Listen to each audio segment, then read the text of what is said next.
성공투자 기원, 신기수 전문가, 최원주 전문가입니다. 두 분 안녕하세요. 안녕하십니까. 네, 오늘 수요일 개장 전 꼭 봐야 할 체크포인트 두 분이 꼽아드립니다. 보시죠. 반도체 패키징 시장 2025년 85조 원 전망, 애플 아이폰 14 옐로우 컬러 출시, K방산 올해 수출도 호조 전망입니다. 이 가운데서 반도체 패키징 살펴보겠습니다. 2025년도 전망 수치 가지고 와주셨는데요. 저도 최근에 반도체 패키징 기사가 눈에 띄더라고요. MWC에서 두산 쪽에서도 그랬고요. 또 최근에 삼성의 이재용 회장도 또 삼성의 후공정 관련한 기술력에 대해서 언급을 했다고 합니다. 이런 두산, 또 삼성, 일본까지 이 후공정 기술력에 대해서 중요도가 높아지고 있고요. 이쪽에서 기술 경쟁이 펼쳐지고 있다, 이런 내용들 나오고 있던데요. 신기수 전문가님, 성장할까요? 네, 지금까지는 이제 이쪽에 후공정 패키징, 특히나 후공정 그러면 이제 대표적으로 패키징, 테스트 이렇게 있는데, 패키징 쪽에 대한 중요성이 그동안에는 사실은 그렇게 이제 크게 부각되지는 않았었어요. 왜냐하면 이제 반도체를 상당히 좀 이제 미세화하고 집적도를 높이는 쪽으로 이제 그동안의 기술 개발이 집중적으로 이루어졌기 때문에. 근데 지금은 뭐 3나노, 뭐 2나노, 1나노 이런 것들이 지금 얘기가 좀 되고 있기 때문에 반도체가 그렇게 미세화 공정이 더 집적도 높게 진행이 될수록 수율은 떨어지고 단가는 또 올라가게 돼 있거든요. 원가도 올라가고. 그래서 이제는 기업들이 그렇게까지 집적도에만 너무 집착하지 말고 이거를 조금 더 효율적으로 하기 위한 방법으로 쌓는 거죠. 반도체를 아파트처럼 좀 쌓는 겁니다. 이게 적층 기술인데 적층을 해서 패키징을 하는 게 이게 패키징 기술이죠. 그래서 이제 그런 쪽으로 이제 눈을 좀 돌리고 있는 거고요. 지금 패키지 시장의 글로벌 1위는 대만의 ASE가 점유율이 30%예요. 그리고 2위가 이제 미국의 엠코인데 점유율이 15%입니다. 나머지는 다 이제 다들 이제 점유율이 다 뭐 얼마 안 돼가지고 이쪽의 시장은 현재로서 우리나라 같은 경우도 마찬가지고 뚜렷하게 지금 부각되는 업체들은 많이 없는 것 같아요. 근데 이제 이쪽이 앞으로 이제 삼성전자도 그렇고 TSMC도 그렇고 전 세계 반도체 업체들이 전부 다 이쪽에 패키징 쪽에 지금 눈을 돌리고 있기 때문에 아마 이제 커가는 업체들이 보일 걸로 보고 있고요. 우리나라 패키징의 현재로서 매출액 1위는 하나마이크론입니다. 잠깐 차트 보시면은 하나마이크론 차트가 뭐 많이 빠져가지고 뭐 반도체 업황이 부진하기 때문에 옆으로 지금 흐르고 있죠. 근데 이제 하나마이크론의 올해 뭐 실적 전망이라든가 이런 것들은 물론 뭐 좋습니다. 반도체 종목들이 대부분 다 이제 그런 형태예요. 좋지만 상반기는 나쁠 것 같다 뭐 이런 거고요. 그다음에 2위가 이제 SFA 반도체입니다. 마찬가지죠. 차트가 거의 비슷합니다. 반도체 쪽에는 아마도 이제 업황 바닥론이 이제 2분기 업황 바닥론이 나오는데, 저는 이제 1분기 실적 시즌 때 반도체 쪽에 좀 조정을 받고 그때 바닥을 그리고 나서 1분기 실적 시즌 지나가면서 이제 반도체 쪽에 이제 반등이 좀 나오지 않을까 생각을 하고 있고요. 그때 반도체 쪽에 반등이 나올 쪽에 조금 더 탄력 있게 나올 수 있는 쪽이 저는 이쪽에 후공정 쪽, 패키징과 테스트 쪽이 아닐까 생각을 하고 있습니다. 네, 반도체 업황에 대한 얘기는 뭐 계속되고 있고요. 그에 대한 전략도 뭐 신기수 전문가도 이 시간을 통해서 많이 말씀해 주셨지만 증권가 의견을 보면은 또 이번 주에 3월에는 뭐 저가 매수에 주력해야 되는 섹터로 반도체 이야기하는 그런 리포트들도 많이 눈에 띄고 있습니다. 반도체 패키징의 성장성 평가해 보도록 하겠습니다. 최원주 전문가님, 이렇게 뭐 국내 삼성, 두산 같은 경우는 테슬라 인수하고 나서 이제 반도체 쪽 사업을 육성하고 있는데요.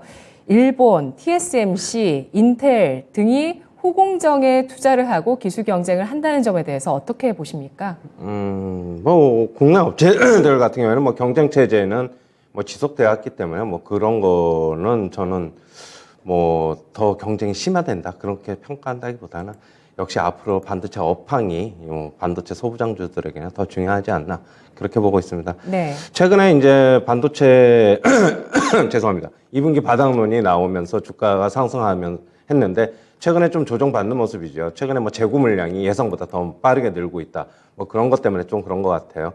저는 반도체 업황 뭐 1분기 바닥론 뭐 계속적으로 말씀드리는데 뭐 그거 뭐 잠깐 반등 나올 수는 있어요. 하지만 전망은 전망일 뿐이다라고 말씀드렸고 지수에 민감하게 영향을 받고 있어가지고 반도체 전체적인 종목들이 저는 지수가 앞으로는 좀 안 좋을 것으로 예상을 하기 때문에 네. 조금 어떻게 본다면 저가 매수 시기는 좀 뒤로 좀 늦춰야 되는 게 아닌가 저는 그렇게 보고 있습니다. 네.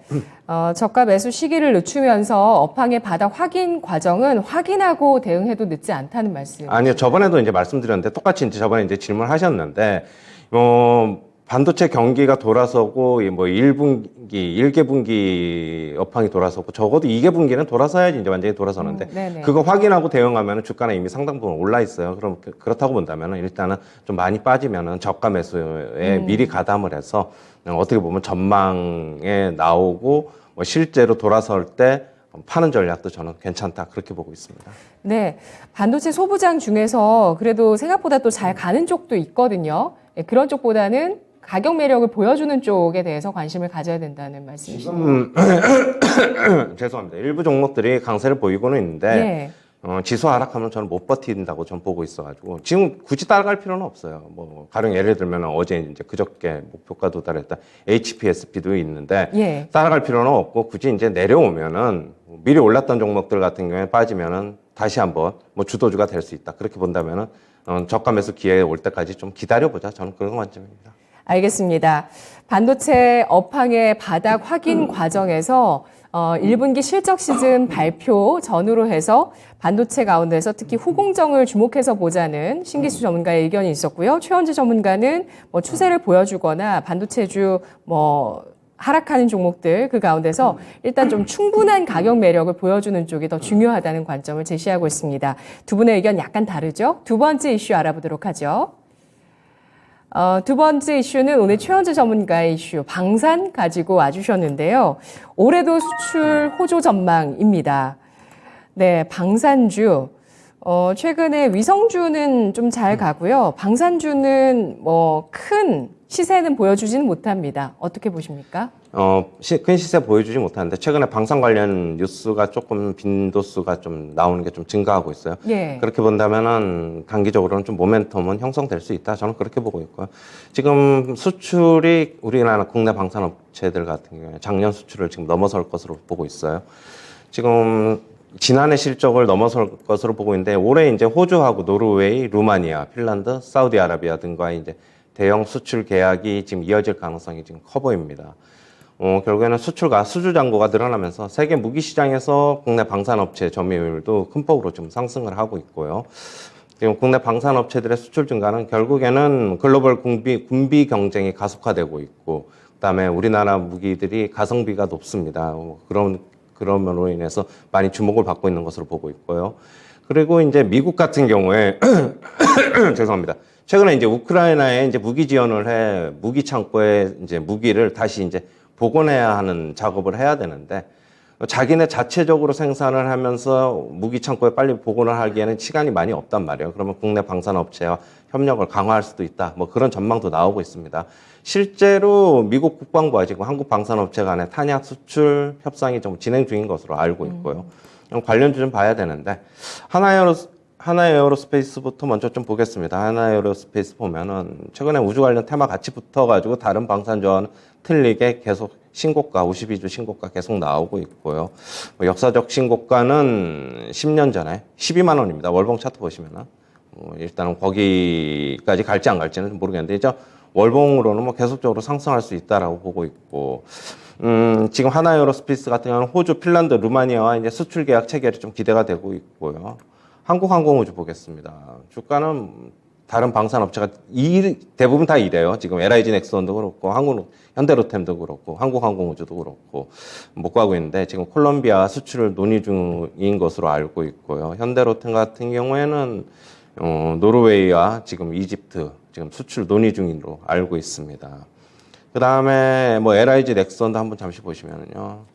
지금 미국의 이제 뭐 대전차 미사일인 제블린이라고 있습니다.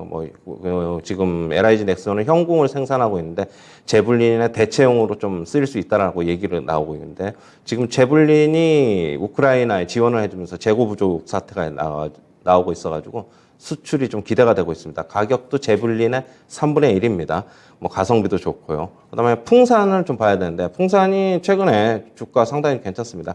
이 풍산이 작년에는 방산 쪽에 많이 수혜를 못 받았는데 주가가 움직임이 올해는 이제 어떻게 보면은 지금 소총하고 탄알 등의 이제 포탄 생산으로 방산 부문 매출이 올해 사상 최고치 1조 원을 돌파할 것이라는 전망이 나오면서 주가 강세 보이고 있는 것으로 보고 있고요. 뭐 이 다섯 업체 정도 좀 주목해봐야 될 것으로 보고 있습니다. 네, 올해 방산 수출 규모가 지난해 같은 경우에 22조 9,100억 원, 역대 최대였고요. 전년 대비 거의 뭐 2배 정도 성장을 하는 수치였습니다. 올해도 한 23조, 지난해와 비슷한 정도의 수출이 또 일어날 수 있다라는 전망 나오고 있는데요. 신기수 전문가님, 방산주 어떻게 보실까요? 방산주는 이 시간에 이제 꽤 요즘에 자주 좀 보는 것 같아요. 우리가 그만큼 이제 뉴스들이 이제 계속 나와주고 있는 건데요. 지금 한국의 지금 이제 우크라이나전에서 이제 재건과 관련해 가지고 역할을 해야 된다는 그런 역할론과 관련된 얘기도 지금 요즘에 나오고 있고, 그러면서 이제 전체적으로 이제 방산 얘기도 나오고 있습니다. 하나에어로스페이스가 제일 주가는 좋지만은 전체적으로 이제 저는 실제로 이제 올해부터 실적이 좀 잡히기 시작하고 또 다른 이제 수주 건수가 나오게 된다면은 다른 종목도 다 가지 않을까 보고 있고, 현대로템은 요즘에 또 이제 KTX 관련해가지고 그 입찰권도 있거든요. 근데 그게 이제 현대로템 혼자서 지금 입찰하는 바람에 그게 무산이 됐는데 아마 이제 거기에 대한 불확실성 같은 것도 아마 있는 것 같아요. 근데 좀 전체적으로 항공우주, LIG 넥슨 전체적으로 저는 이제 바닥권이라고 보고 있고요. 플러스에서 풍산하고 저는 이제 i3 시스템까지 보고 있어요. 예. 그 적외선 센서 쪽까지 보고 있기 때문에 이런 종목들 관심은 좀 일단 가져두시고 타이밍은 시장과 함께 시장의 움직임을 보면서 타이밍을 잡으면 될 것 같습니다. 알겠습니다. 간밤에 또 미국 백악관에서 4월 26일 윤석열 대통령의 국빈 초청 소식이 나왔습니다. 여기에서 칩스법이라든지 반도체 그리고 IRA 자동차 분야 이런 법안들에 대한 또 협의도 필요한데 국방 같은 경우도 지금 많이 협력을 하고 있기 때문에 방산이나 우주 항공 쪽에서도 또 뉴스가 나올지 계속 또 미국과의 이야기들도 지켜보도록 하겠습니다. 마지막 이슈 남아 있습니다. 신기수 전문가의 이슈, 오늘 좀 상큼한 소식인데요. 애플의 아이폰 14 옐로우 컬러 출시입니다. 지난해 스마트폰 시장이 전 세계적으로 좀 주춤하긴 했지만 전 세계 가장 많이 팔린 스마트폰 지난해 아이폰 13이었습니다. 아이폰 14에서 또 새로운 컬러가 나온다고 하는데 소비로 이어질 수 있을까요? 신기수 전문가님. 네, 보통 이제 그 애플의 전략이 이제 한 번 내고, 그러니까 하반기 때 한 번 내고, 그리고 그 다음에 봄에 새로운 색상을 또 한 번 내고 이제 이런 게 애플의 전략인데, 옐로우를 요번에 낸다 그래요. 눈에 띄게 내는데, 이게 이제 지금 이제 애플페이랑 좀 시기적으로 좀 맞물려 있어가지고 애플의 전략이 옐로우를 내면서 관심을 끌고, 그리고 신규 폰을 지금 교체할 수요를 애플페이와 함께 좀 끌어들이려고 하는 전략이 아닌가 좀 생각이 좀 되고, 예. 애플에 대해서는 다시 또 투자 의견이 상향 조정되면서 상당히 좀 이제 애플과 관련해가지고는 어쨌든 글로벌하게 제일, 튼튼한 종목으로 생각을 좀 할 수밖에 없겠고, 애플 관련주 LG노텍 잠깐 보시면은 LG노텍은 바닥권이고요. 예, 그리고 BH 같은 경우도 이제 바닥은 좀 잡은 것 같죠. 반등이 좀 나오려고 하고 있는데, 시장과 함께 움직이겠지만, 어쨌든 애플 관련주들도 지금은 바닥권인 거는 틀림이 없다. 이렇게 좀 봐야 될 것 같고, 또 애플페이 관련주들도, 출시와 함께, 한번 그 기대감을 좀 이끌을 수도 있을 것 같아요. 한국정보통신 어제 좀 움직이는 듯 하다가 이제 하락을 했고, 하이잉크 코리아라든가 지금 하락을 해 있는데, 이런 쪽들이 모멘텀을 좀 받을지, 한번 좀 관심을 한번 좀 가져보시기 바랍니다. 네, 애플페이 출시가 한번 지연됐고 일정은 20일에서 24일 정확하게는 안 나와서 이 주간이 될 것으로 예상되고 있는데요. 애플 납품주와 애플페이 관련주까지 짚어봤습니다. 성공투자 기원이었습니다.